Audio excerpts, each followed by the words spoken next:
Degree pass প্রথম বর্ষ ও হিসাব বিজ্ঞান বিভাগের অনার্স প্রথম বর্ষের প্রিয় শিক্ষার্থীরা, যারা তোমরা এই ভিডিও দেখছো, সবাইকে আবারও শুভেচ্ছা জানাই এবং তোমাদেরকে আমার পক্ষ থেকে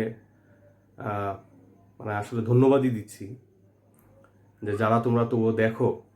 অনেকে তো আসলে এই ভিডিওগুলোকে কোনো যথাযথভাবে মূল্যায়নই মনে করছে না যে এটি প্রয়োজন পড়তে পারে শিক্ষার্থীদের জন্য। তো যাই হোক, এই করোনাকালীন এই সময়ে অর্থাৎ প্রায়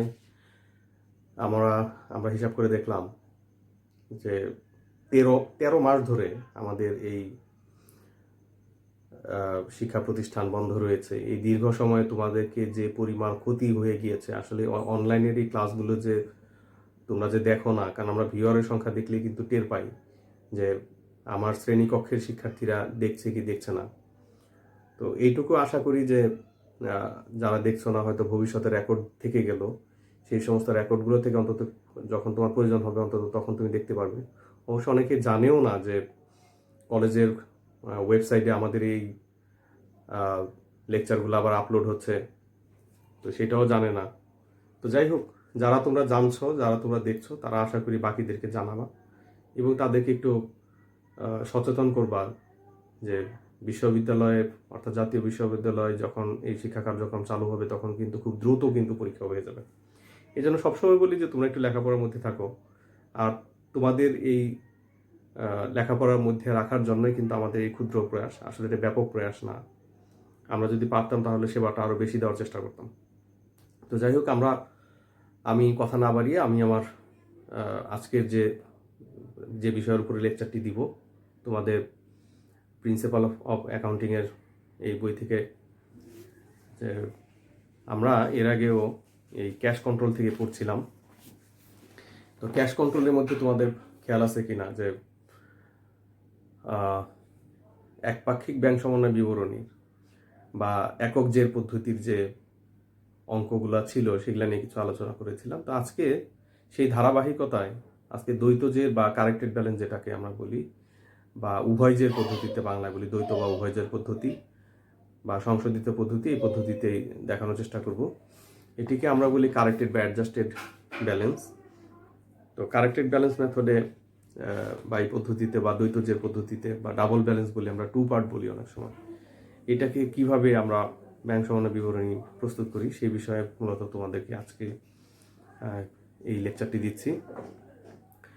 তো প্রথম যে বিষয়, আমরা যে এর আগে যে অঙ্কগুলো করেছি এই প্রিন্সিপালস অফ অ্যাকাউন্টিং এই সাবজেক্ট থেকে, সেখানে আমরা একক জের পদ্ধতিতে বা সিঙ্গেল পার্ট ব্যাংক রিকনসিলিয়েশনের মধ্যে যে সমস্ত বিষয় আমরা দেখেছি, সেই দেখার মধ্যে যেটি আমরা সবচেয়ে বেশি আলোচনা করেছি সেটি হচ্ছে যে ওখানে একটি বইয়ের জের দেওয়া থাকে, অর্থাৎ পাস বই এবং নগদান বই, অর্থাৎ আমরা যদি ইংরেজিতে বলি তাহলে ক্যাশ বুক অ্যান্ড পাসবুক। এই দুইটা বইয়ের থেকে ভিন্ন ভিন্ন জের থাকে। একটি বইয়ের জের নিয়ে অঙ্কটি শুরু করা হয় এবং অপোজিট বইয়ের জের নির্ণয় করা হয় ব্যাংক সমন্বয়ের মাধ্যমে। তো এইটা একটা ত্রুটি। এইটা ধরে কিন্তু এই যে ব্যালেন্সটা ধরে যদি আমরা রেওয়ামিল মিলাই অথবা তোমার আর্থিক বিবরণী যেটাকে আমরা বলি, এই আর্থিক বিবরণী যদি প্রস্তুত করি সেটি কিন্তু যথাযথ হয় না। এই ত্রুটিটাকে ওভারকাম করার জন্য দ্বৈত জের পদ্ধতির এই তৈরি হওয়া বা সৃষ্টি হওয়া, আমরা যাই বলি, বা এই পদ্ধতি ক্রমান্বয়ে ব্যাপকভাবে জনপ্রিয় হচ্ছে দিন দিন। আর এই সকল কারণেই আসলে আমাদের দ্বৈত জের প্রস্তুত করা শিখতে হয়। তো দ্বৈত জেরের ক্ষেত্রে খেয়াল রাখতে হবে যে তাহলে প্রথমে আমরা জানলাম যে দ্বৈত জের হচ্ছে যে ব্যাংক সমন্বয় বিবরণীর দ্বৈত জের পদ্ধতি। তাহলে আমরা যেটি বলছি সেটি হচ্ছে যে ভিন্ন ভিন্ন বইয়ের, অর্থাৎ নগদান বই ও পাস বইয়ের জেরগুলোকে নিয়ে একই সাথে ব্যাংক সমন্বয় বিবরণী প্রস্তুত করা হলে একটি সংশোধিত ব্যালেন্স নির্ণয় হয়। আর এই ব্যালেন্স নিয়ে যদি ট্রায়াল ব্যালেন্স প্রস্তুত করা হয় অথবা আর্থিক বিবরণী প্রস্তুত করা হয় তাহলে সেটি বিশুদ্ধ হয়। তো এই কারণেই বিশুদ্ধতার জন্য কিন্তু মূলত এই টু পার্ট বা আমরা যেটাকে বলি দ্বৈত জের বা সংশোধিত জের পদ্ধতি বা অ্যাডজাস্টেড বা কারেক্টেড ব্যালেন্স মেথড আমরা বলে থাকি, তো সেটি আসলে অনুসরণ করা হয়ে থাকে। তাহলে দ্বৈত জের পদ্ধতিটা হচ্ছে যে আমরা যদি একটু সংজ্ঞা বলতে চাই যে ব্যাংক সমন্বয় বিবরণের এমন একটি পদ্ধতি যেখানে নগদান বই ও পাস বইয়ের জের ভিন্ন ভিন্ন পাশে নিয়ে শুরু করা হয় এবং ওই নির্দিষ্ট সময়ে শেষে বা নির্দিষ্ট সময়ে আমরা তারিখে সাধারণত ব্যাংক সমন্বয় বিবরণী প্রস্তুত হয়, ওই তারিখে যে সংশোধিত যে ব্যালেন্সটি নির্ণয় হয় সেটি হচ্ছে দ্বৈত জের পদ্ধতি। এখন এই দ্বৈত জের পদ্ধতিতে আসলে আমরা কিভাবে করি তার একটি ছক বা নমুনা না বলে যদি আমরা প্রাথমিক যদি আলোচনা করি তাহলে বলছি যে এক্ষেত্রে ধরো যে বইটা আমরা করছি অর্থাৎ নগদান বই হোক আর সেটা পাস বই হোক, যে সমস্ত দফা বা লেনদেনগুলো নগদান বইয়ের মধ্যে অন্তর্ভুক্ত করা উচিত ছিল যেগুলা অন্তর্ভুক্ত হয়নি সেই বিষয়বস্তুগুলাকে যদি অন্তর্ভুক্ত করি এবং পাস বইয়ের যে সমস্ত দফাগুলো যথাযথভাবে লিপিবদ্ধ হয়নি অথবা হওয়া উচিত সেগুলোকে যদি আমরা লিপিবদ্ধ করি তাহলে যে ব্যালেন্সটি তৈরি হয় সেটি হচ্ছে কারেক্টেড ব্যালেন্স। তো এই বিষয়টাই আসলে তোমাদের খেয়াল রাখতে হবে যে এই কারেক্টেড ব্যালেন্স বা উভয় জের বা সংশোধিত জের পদ্ধতিতে আমাদের এই জেরগুলো নির্ণয় করতে হবে এবং মূল কাজটাই হচ্ছে এইটা যেটা তোমাদেরকে বললাম যে সমস্ত লেনদেন বা দফাসমূহ নগদান বইয়ের মধ্যে বা পাস বইয়ের মধ্যে লিপিবদ্ধ হয়নি বা হওয়া উচিত সেই সমস্ত এই উচিত কাজগুলোকেই যদি আমরা যথাযথভাবে যদি করার পরে উভয় বইয়ের মধ্যে একই ব্যালেন্স কিন্তু নির্ণয় হবে। আসলে ভিন্ন ভিন্ন বইয়ে তো আসলে ভিন্ন ভিন্ন ব্যালেন্স হওয়ার কথা না। ব্যাংক হিসাবের যে পরিমাণ আমাদের জমা থাকার কথা সেইটা নগদান বইয়ে তো একই টাকা জমা থাকার কথা, অথবা ওভারড্রাফট হলেও একই রকম ওভারড্রাফটের পরিমাণ হওয়ার কথা। এই যে বইগুলোতে যদি আলাদা আলাদাভাবে যদি লিপিবদ্ধ করা হয় বা ভিন্ন ভিন্ন দৃষ্টিকোণ থেকে যদি দেখা হয় তাহলে তো পার্থক্য হবেই। এই পার্থক্যটাকে ঘুচানোর জন্যই কিন্তু এই কারেক্টেড ব্যালেন্স আমাদের যে মেথডটা রয়েছে বা সংশোধিত যে পদ্ধতি সেটি অনুসরণ করতে হয়। তো এই কথাটা তোমরা খেয়াল রাখবে যে আসলে এই সিঙ্গেল পার্টের চেয়ে ডাবল পার্টের অঙ্ক কিন্তু আরো অনেক সহজ, অনেক ইজিও আমরা বলে থাকি যে খুব সহজেই তুমি এটা শিখতে পারো। যে যদি লেনদেনগুলোকে যদি বুঝতে চাও আসলে যে মানে যে আমি অনেক ক্ষেত্রেই বলে থাকি শিক্ষার্থীদেরকে যে ডাবল পার্টটা হচ্ছে সিঙ্গেল পার্টের চেয়ে অনেক সহজ, কারণ কিছু লেনদেন যদি তুমি মনে রাখো দ্বৈত জের পদ্ধতির কথা যেটি বলছিলাম যে দেখো আমার পেছনে অলরেডি আমি দাগ কেটে ফেলছি যে ধরো যে কি কি লেনদেনগুলো আগে বলেছি যে এটা কিন্তু এই পদ্ধতিটা অনেক সহজ তোমার জন্য তুলনামূলকভাবে। যদি সিঙ্গেল পার্ট এবং ডাবল পার্টের মধ্যে যদি তুলনা করো তাহলে দেখছি যে শিক্ষার্থীদের জন্য খুবই সহজ। ডাবল পার্ট যদি পরীক্ষায় আসে হাতে গোনা কয়েকটা লেনদেনই এখানে মানে অন্তর্ভুক্ত করা যায় খুব সহজেই। তো দেখো যে এখানে এই কারণে বলছিলাম যে যেহেতু সহজ বিষয় তো তুমি কয়েকটা লেনদেন যদি মানে আমার দেখা মতে যেটা দেখেছি যে শিক্ষার্থীরা যদি একটু মুখস্থ করে ফেলে তাও কিন্তু খুব সহজেই এটা কমপ্লিট করতে পারে আর কি।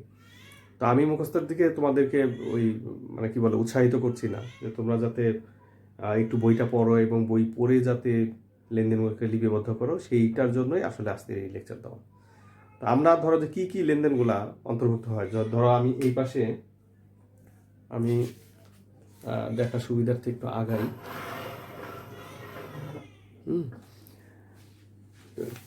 ধরো এটা cashbook,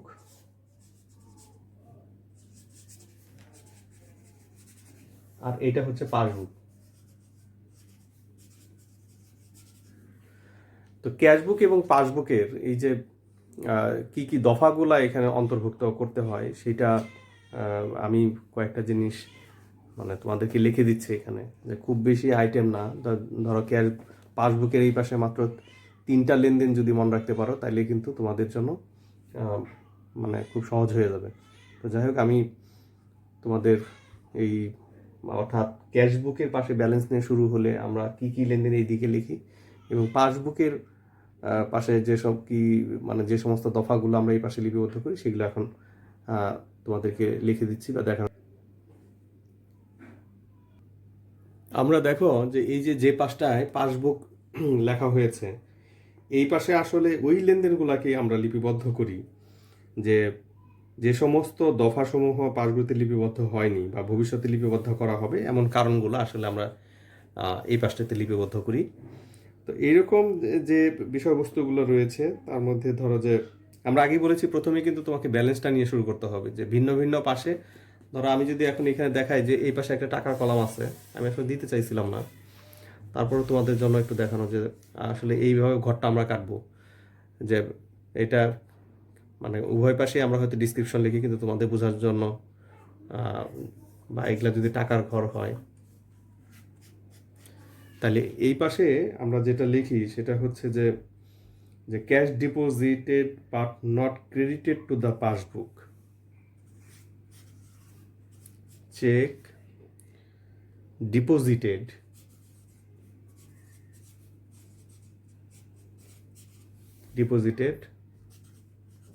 but not credited to the passbook.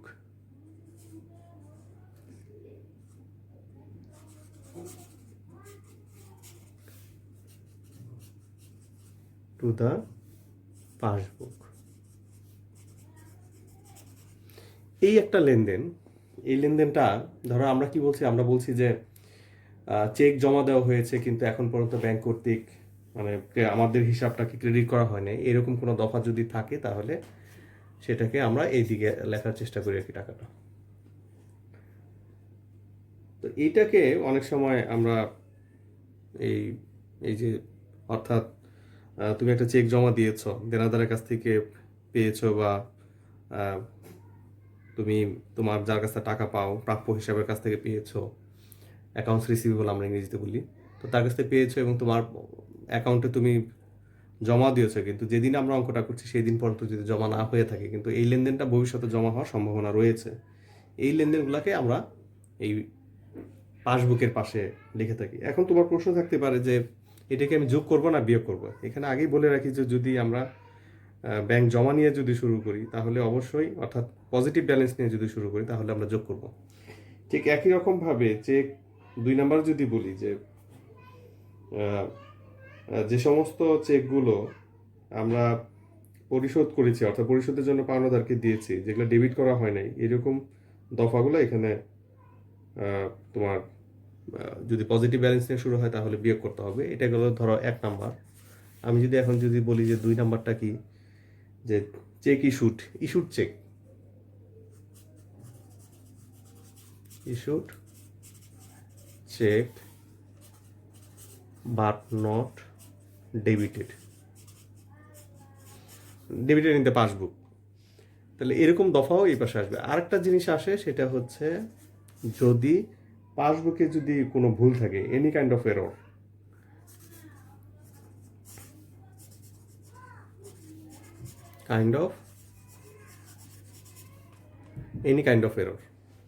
যে পাসবুকের যদি যে কোনো রকমের যদি ভুল থাকে, কোনো রকম ভুলভ্রান্তি যদি থাকে তাহলে সেই ভুলভ্রান্তিগুলাও আমরা শুধুমাত্র আবারও বলছি যে পাসবুকের ভুলগুলাই একমাত্র, এটা পাসবুকের গুলাই এই পাশে আমাদের অন্তর্ভুক্ত করতে হবে। তো এই হচ্ছে পাসবুকের পাশের দফাসমূহ, মাত্র 3টা। এই 3টা মনে রাখা খুবই সহজ। এখন যদি আমরা এই পাশটা যদি দেখি যে এই পাশে আমরা কোন কোন লেনদেনগুলো লিখি, এরকম এই পাশে যদি বলি যে deposit in transit,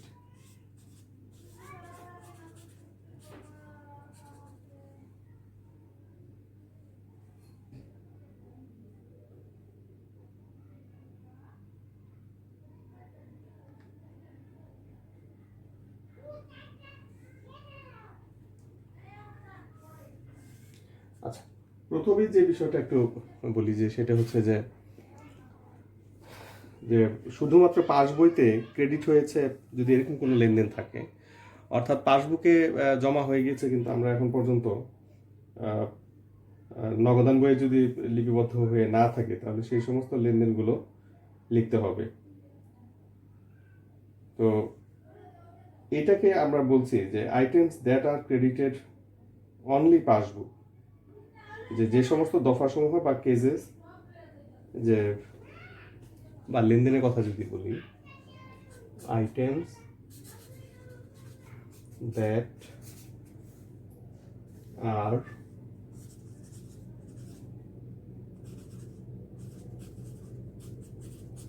credited only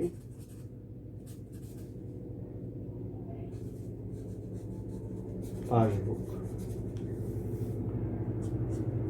2 number হচ্ছে যে cheque deposited but not debited to the cash book.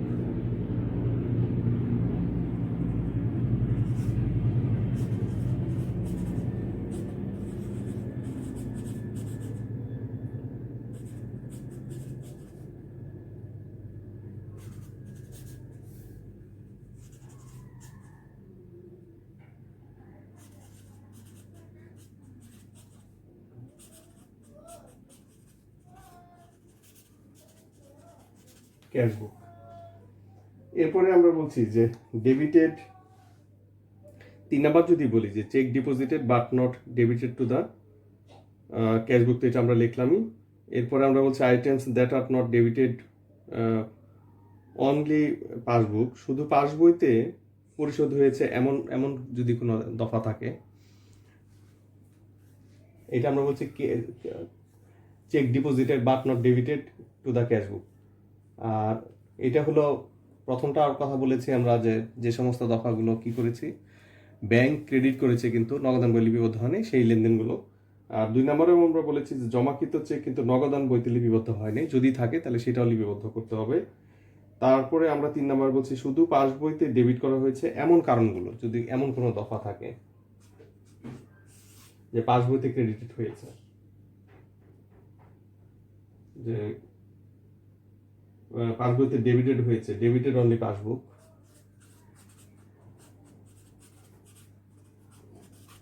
Debited only